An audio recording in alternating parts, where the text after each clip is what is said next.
Tanah desa yang selama ini kering, kini basah oleh air sungai yang meluap. Namun bukan air biasa. Warnanya keruh kekuningan dan berbau amis menyengat. Langkah buaya kuning terdengar berat. Setiap pijakannya membuat tanah bergetar. Makhluk itu kini benar-benar berada di daratan. Dekat. Terlalu dekat. Warga mundur panik. Sebagian berlari masuk rumah. Sebagian hanya bisa menangis sambil memejamkan mata. Namun Raka masih berlutut di tempatnya. Tubuhnya gemetar. Kepalanya berdenyut hebat. Seolah ada sesuatu di dalam dirinya yang bangun. Buaya kuning berhenti tepat di depan Raka. Jarak mereka hanya beberapa langkah. Makhluk itu menundukkan kepalanya perlahan. Matanya yang kuning menatap dalam. Tidak seperti hewan. Tatapan itu penuh kesadaran. Seperti seseorang yang akhirnya menemukan sesuatu yang telah lama hilang. Pola. Suara itu kembali keluar dari mulutnya. Lebih jelas. Lebih dalam. Lebih mengikat. Raka mencoba berdiri, namun kakinya lemas. Air di sekitarnya mulai bergerak, berkumpul, mengalir mendekat ke arah kakinya, seolah memanggilnya untuk masuk. Pak Darman berteriak dari belakang. Jangan mendekat! Namun suaranya terdengar jauh, seperti terendam, seperti tidak lagi penting. Wanita itu berdiri di sisi Raka. Wajahnya kini serius, tidak lagi dingin, tidak lagi misterius, melainkan cemas. Kau harus memilih sekarang, katanya cepat. Raka menoleh dengan susah payah. Memilih apa? Menjadi penjaga atau menjadi miliknya. Raka menatap buaya kuning. Makhluk itu tidak bergerak, hanya menunggu. Namun justru itu yang paling mengerikan. Ia tidak menyerang, tidak memaksa, seolah tahu bahwa Raka pasti akan datang sendiri.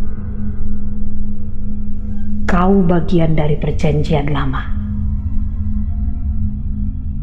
lanjut wanita itu. Dan sudah terikat sejak lahir.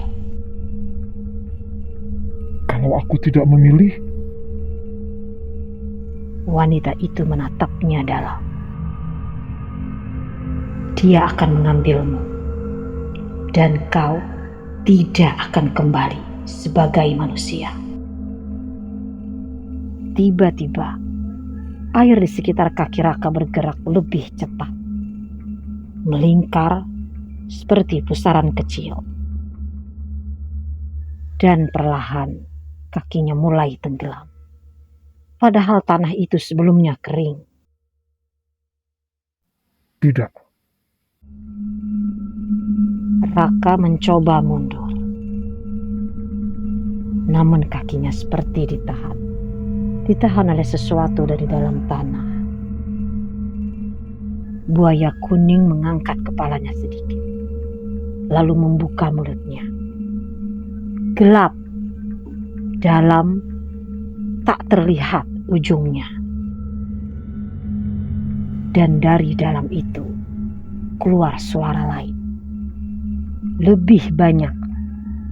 Bukan satu, tapi puluhan. Bisikan, jeritan, tangisan. Tolong! Sakit! Gelap! Raka menutup telinganya. Berhenti! Berhenti! Wanita itu memegang bahunya. Dengar aku! Bentaknya. Suara itu membuat Raka tersadar sedikit. Itu bukan suara korban. Itu bagian dari dirinya sekarang. Raka membeku. Maksudmu? Wanita itu menatap buaya kuning. Mereka yang tidak memilih akan menjadi bagian dari tubuhnya. Tiba-tiba Raka melihat sesuatu. Di balik kepala buaya kuning seperti ada bayangan. Samar, namun jelas berbentuk manusia. Berdiri, diam, menghadap lurus ke depan. Dan saat Raka fokus, ia melihat lebih banyak. Bukan satu, tapi banyak. Seperti lapisan bayangan manusia yang menempel di tubuh makhluk itu. Raka gemetar hebat. Aku tidak mau jadi seperti itu. Kalau begitu, kata wanita itu pelan, kau harus mengambil tempat yang seharusnya.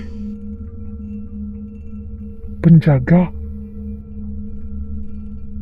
Wanita itu mengangguk. Tapi bukan seperti yang desa ini lakukan. Lalu bagaimana? Wanita itu mendekat. Suaranya menjadi sangat pelan. Masuk ke dalam sungai dan ikat kembali perjanjiannya. Tidak! Teriak Pak Darman dari jauh. Itu berarti dia tidak akan kembali. Namun wanita itu tidak menoleh. Ia hanya menatap Raka. Memang tidak sepenuhnya. Raka terdiam. Nafasnya berat.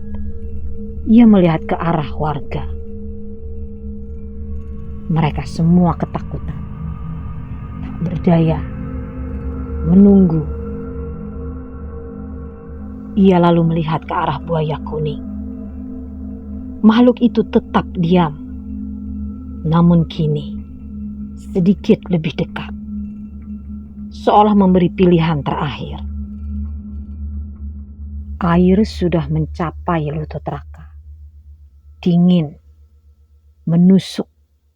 Namun anehnya tidak menakutkan lagi. Justru terasa familiar.